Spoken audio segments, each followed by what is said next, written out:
دهیم ما در قسمت صفحه هیدر ما یا در قسمت اولی پورتال ما که هیدر بود اینجا چه رقم تغییرات داریم.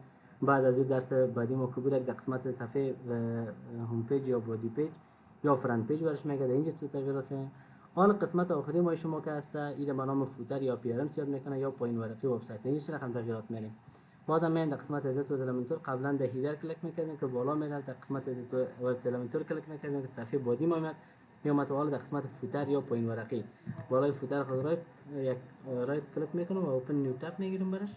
از این قسمت در اینجا در پیج فوتر یا ما در پیج فوتر ما شما رو چی میکنه راهنمایی میکنه. از اینجا میدونیم که بسیار به شکل راحت شماره تلفن خود چنج بکنیم، کدام مشخصاتی که در هر کالم ذکر شده تمام شما بتونیم در قسمت چی بکنیم چنجز بکنیم یا تغییرات ایجاد بکنیم. خب حالا از تو تلمنتور گفتیم منتظر میمونیم که باز شما پیجش.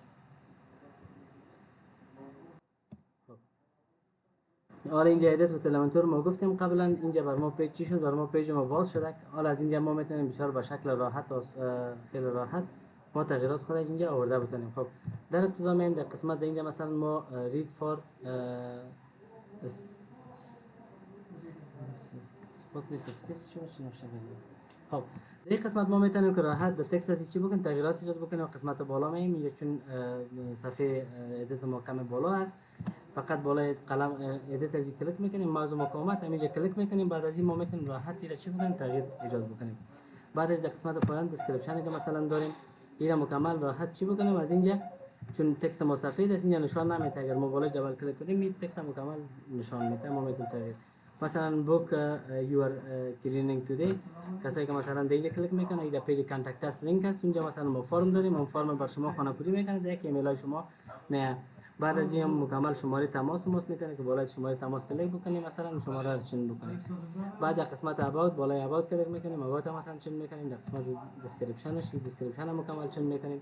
در قسمت کویک لینک ها بالای کویک لینک مثلا تایتلش چنج میکنیم. هر کدام از این داره مثلا هوم اس اباوت از سرویس است میتونید که مثلا تو یک شاپو بکنی یکی مثلا از دوپلیکیت بکنی یا در قسمت کانتکت فور پرایسینگ این مکمل شما رو مثلا چنج میکنید.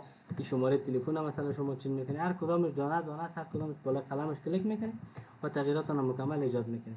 مثلا ورک دیس اینجا مثلا از یا اوپنینگ هاور است که از کدام تا کدام ساعت شما مثلا کارش هم مثلا شما میکنید.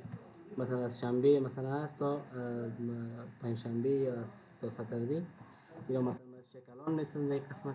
بعد سنجام که است کلوز است اینجا بالای هر کدامش کلیک میکنید تغییرات خود ایجاد میکنید. این مکمل بود صفحه فوتر ما. بعد از هر تغییرات این صفحه خود ما چی میکنید صفحه خود پابلش میکنید.